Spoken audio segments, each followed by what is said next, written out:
Good morning. Thank you for coming. My name is Andras Timar. I'm a CEO of Welldon Restaurant Consulting, also co-owner of Artamax Creative Group. I'm doing design, marketing, communication, and brand development in the last 20 years, mostly for restaurants. In the first part of my talk, I would go through quickly on the basics of branding.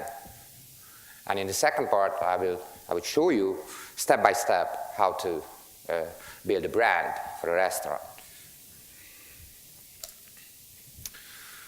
What is a brand?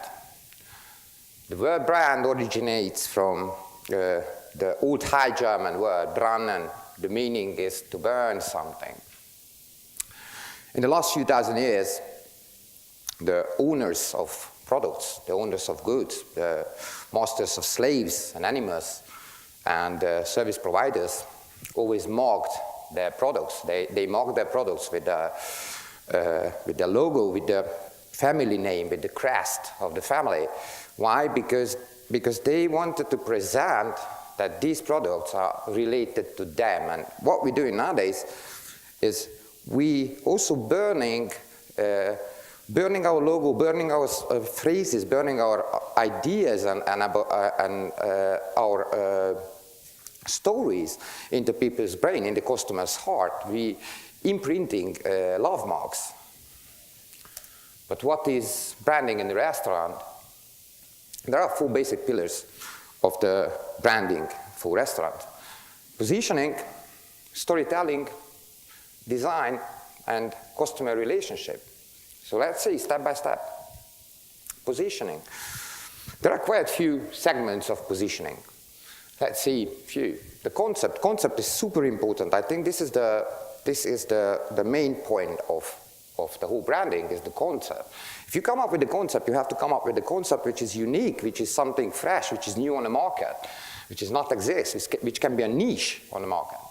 And it can be like square pizza and you sell it by meters, or it can be like a crazy location. For example, the ruin bars, the ruin pubs in Budapest. It's a simply business model, isn't it? Like you rent out for low price an old building before demolition, and you just pick up whatever you find on the street, chairs, tables, sofas, and you put it there, and you sell cheap food and cheap drink. And people love it. And foreigners loves it, actually. Or you can bring the food which is not exist in the country, just as Hummus Bar did 14 years ago. They started, they opened their first place 14 years ago. Now they have 15 restaurants, and they have the newest one they just launched a few months ago in Bulgaria. So they're growing. I used to work for them for 8 years, build them a brand.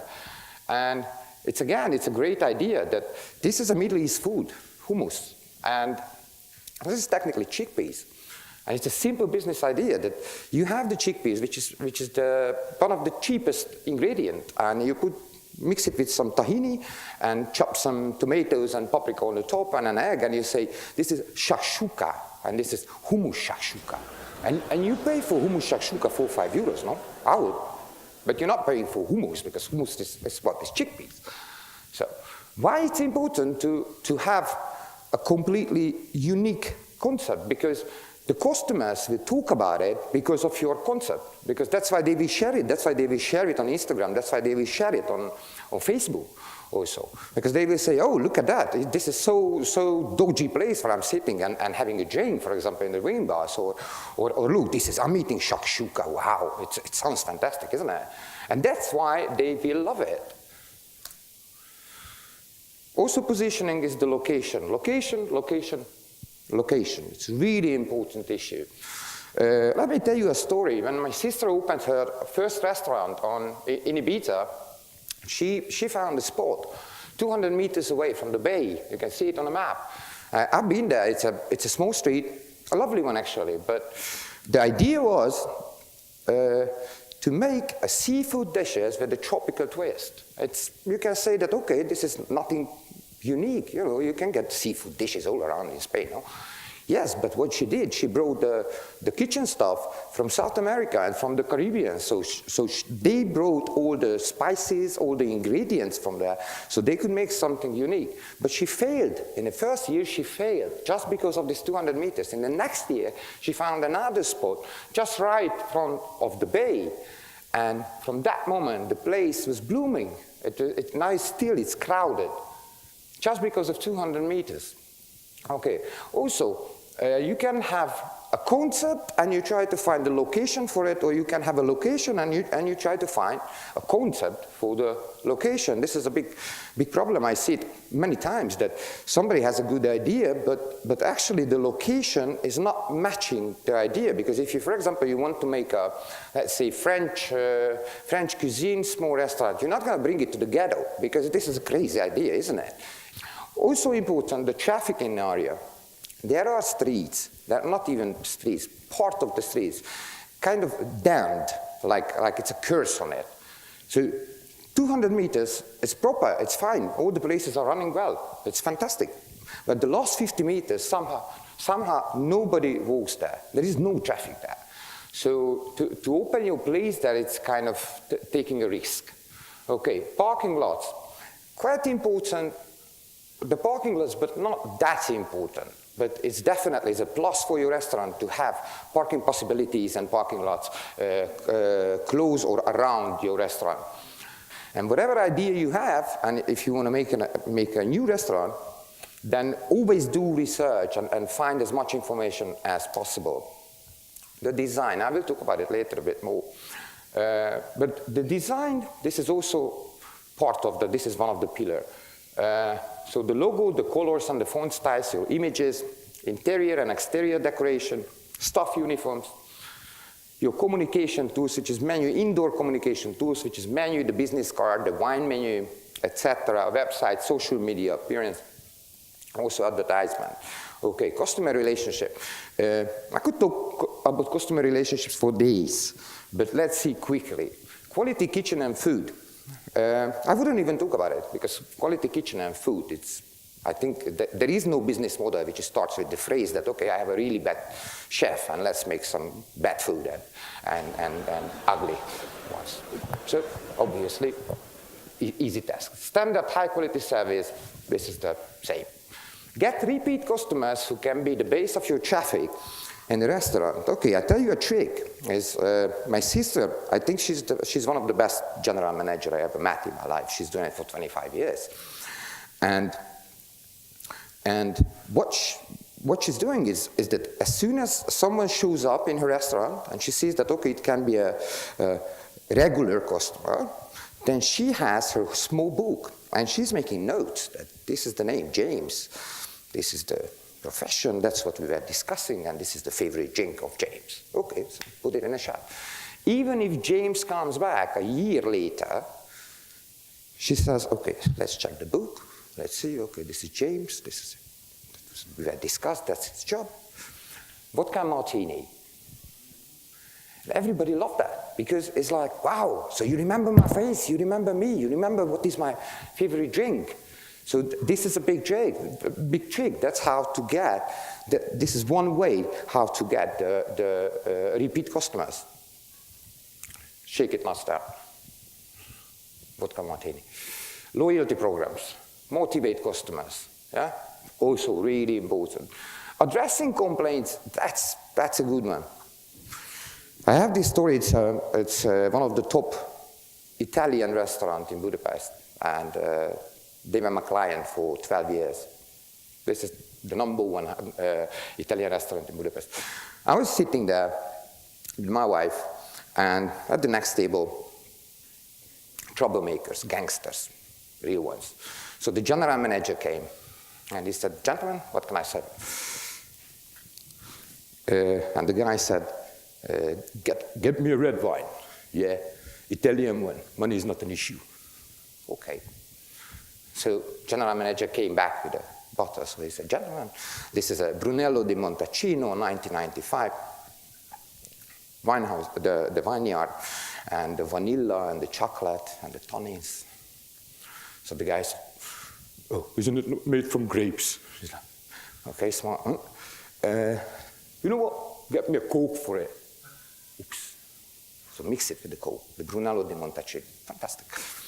So the general manager came back with the Coke, put it on the table, mixed it for me. I was looking at the guy, I was like, okay, so Max, what you going to do now? This is such a crazy situation, isn't it? How to handle it? He said the following, gentlemen, I brought you the wine, I brought you the Coke, but given to that, I don't know the ratio of your preference. Would you be so kind and mix it yourself? So this is the way how to handling issues. Touché, isn't it? Storytelling. Facts tell, but stories sell. All restaurant needs some kind of story behind it. I mean, you don't need it, but you definitely can sell much better with the story. This story can be anything. This story can be like, you say that, okay, I've collected all the recipes from my grandma, and we're making the food in our kitchen only from these recipes. You can even put these recipes in your restaurant in a frame, and you say that, look, this is proof that it's from my grandma. And like this, if customer shows up in your restaurant, they will say, oh my God, this food is so amazing. It brings back my childhood, because it's like my grandma was doing the same. And not because it's true, but because the story is behind it. So it's proved for the customer that, yeah, they're using the original recipes. So if you have the story behind your restaurant, then it's much easier to convince people to choose your restaurant and not to go to others. Okay. So second part is the foundation of a restaurant brand. The story starts 1.5 years ago. I had a phone call, new client, and he said, look, I need your services. I was like, okay. So what is the idea? What you want? Yeah, I want to open a restaurant. I was like, okay, so what kind of restaurant? What is the concept? Hungarian restaurant. That's kind of okay, but brilliant, brand new idea, isn't it? No, Hungarian restaurant. We have maximum 128,000 Hungarian restaurants in this country. I was like, okay, let's have a chit chat. Let's discuss it. Maybe I can get some more information from the guy. So we had a longer conversation, and I found out that the guy wants traditional Hungarian dishes, but with some twists. Okay, clear. Modern outlook. Okay, fine. I can understand that. And he wants somehow a connection with art and literature. That's already not bad. It's already not bad. So with my team, we started to think about it. Okay, so what to do? What can be the solution for the guy? And if you look around in international literature, then you see that even famous people were writing a lot about food, about drinks, like such as Hemingway, and about drinks for sure. Proust, or even James Joyce was writing a lot about foods and favorite dishes. And it's the same in Hungary, that we have famous Hungarian writers, and they were writing a lot about food and about why they love these dishes and how to make it on a proper way, such and such. And even we have so many foods in Hungary which are named after the famous people. So the solution was, which is concept and the storytelling you have straight up, that let's get famous Hungarians' favorite dishes, famous writers, painters, historical figures, and and let's collect these dishes. So I called my friend Kovács Zoli, he's a master chef, and I said, Zoli, please try to find these foods and mix it somehow and make something with it which makes it modern, but in the same time it should have this traditional feeling. And I also called Cserna Szabó András, he's a famous Hungarian writer. He's publishing books about gastronomy quite a lot. And I said, please write me the stories, real stories, which I can put behind these foods, which I can use later on in the marketing and the communication. And he wrote amazing stories. I didn't even know half of them. Why you call it the soup like this? So the kitchen should be traditional cuisine, but fitted for the 21st century. And the gluten and lactose-free versions, not only following the trends, but it's also important that how cool is that when you say that, look, you can try the favorite food of Krudi or Mixa, but you can try it in a lactose-free and gluten-free version. Wow, I think it's absolutely strong for communication, strong for storytelling. So when you get into the concept, then obviously you're trying to put together all the things around you. You're collecting photos, letters, illustrations, whatever from that age, which is around the turn of the century, so the 19th and the 20th century. Okay. Name. Let's choose a name for this restaurant. Okay, so we decided, so we more or less now we know what's going to be the concept, what's going to be. Let's find a name for it. This is a selection of the logos from almost every segment of the industry. So you can see here cafeteria, you can see an Italian restaurant, you can see a festival or wine bar or whatever, because like this, it can be a bottleneck of the market, because now let's concentrate only on the names. And this is my theory, actually, that I found out in the last 20 years that always the names which are given to restaurants or bars or pubs or whatever, you name it, you can put these names on the 4 main categories. These 4 main categories, first one is the reputable names, which are built on traditions, like King Charles Pub. King Charles Pub has existed in London for 100 years. So it has a tradition. This is a reputable name. Or Trattoria Giovanni. Everybody knows Giovanni in Italy because he's making food for 40 years. And he's making his restaurant with Giulia, Mamma Giulia. Yeah? So everybody goes there in the last 40, 50 years. So this is reputable names. Associated names, associations enable the name functioning as a brand, such as karma. When you hear karma, no? It's so spiritual, no? It's just so spiritual. Or you feel that you're going to go there and be reborn there, no? That's what you feel. Or onyx, even if you have no idea what onyx means, but it's just so expensive, no? It's so luxury. It's onyx. I love it. Associated names. So you hear it, have something in your head about it. Fictional names, such as Blue Tomato. What the hell is Blue Tomato?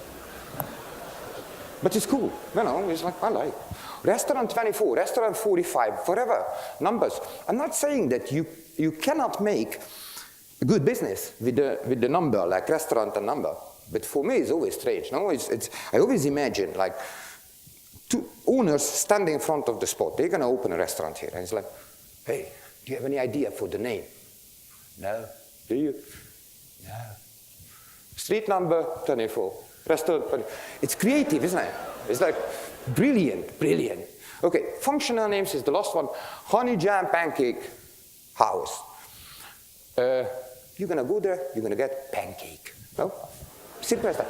It's functional. You can see straight up what is the function of the restaurant. Or Jolly's Fish and Chips. You're going to go there and you're not going to ask for a stew, no? Because it's fish and chips. So what you're going to get? Fish and chips. Okay, so let's find a name for this restaurant. Okay, so I offer a few names, 85 names we found actually which we wanted to offer, but then you filter it and you say that, okay, only few which you present for the client, for the project. The first one was Tafelspitz. Tafelspitz. This is a German word meaning is the head of the table. And who were sitting at the head of the table? Joseph II, the emperor of the Austro-Hungarian, in the Austro-Hungarian Empire. His favorite food was Tafelspitz. Tafelspitz, technically, this is the rump steak which you take out from the soup. And he loved to eat it with a small spoon and with a horseradish. It's absolutely traditional. Everybody knows this name in Hungary, and it has some. It's a bit of bistro feeling for me, the Tafelspitz. So I made kind of like a concept straight up just for the client to represent that, how to communicate with this name. So what we read here, the owner guy was a boxer. So when he had problems with the customers, he simply punched them. No, customer relationship, isn't it? Lovely. So I said, please don't use this name because this is crazy. So he said, okay, let's use the Bartfai. Okay, lovely name, but this is not the final logo, but again, when you have the name, then there is a feeling of the name which you try to already put together, that how you can communicate with this name in the future. Okay, name associated with a good reputation. The street where the restaurant is located has existed in the map of Buda for hundreds of years as Bartfai Gasse. And if you're naming the restaurant After its location makes it easier to memorize the brand name, and this name has traditional feeling and evokes a classic Hungarian mood, this Bártfai. Actually, etymology of Bártfai, it's interesting. I mean, maybe for me, not for you. Anyway, Bártfa was the original word. Bárd means axe in English. The fa is the tree. And Bártfa originally means that the amount of trees which you can chop with an axe. And Bártfa actually still exists in Slovakia. 100 years ago, it was part of Hungary. It's a small village in Slovakia. Okay, logo concept. Let's see. So what should be the logo of this restaurant? Now we have the name Bártfai, which is that, okay, it should be a vendéglöp. Fine. So you collect all the things, making plans, ideas, concepts, putting pictures all together, cooking. But what is a logo? Logo comes from the Greek word logos. The meaning is to storytelling, to speech, word. Beautiful, beautiful explanation of how all logos should look like. Because this is the function of logo, to tell the story of your service, to tell the story of your what you try to sell. Obviously, logo can be used on different applications, a good logo. Such as black and white or engraved, or if you want to use it with the gold, or you want to cut it out and put it outdoor as a decoration. So the good logo is a unique and easy to recognize, represents the goal of the restaurant, nice and simple, adaptable in a variety of ways, and it's unforgettable. So this is the chosen logo, which the client said, okay, I like this one. Okay, so next, now we have the logo. So let's make the interior design for the restaurant. You can see the 3D concepts on the left, and you can see the reality on the right. And this is a big problem all the time, that designers, interior designers, trying to make something, come up with the idea, and they put together everything. And then the clients say, oh, I don't know, it's too expensive, no, we don't need this lamp, we don't need that, we don't need this.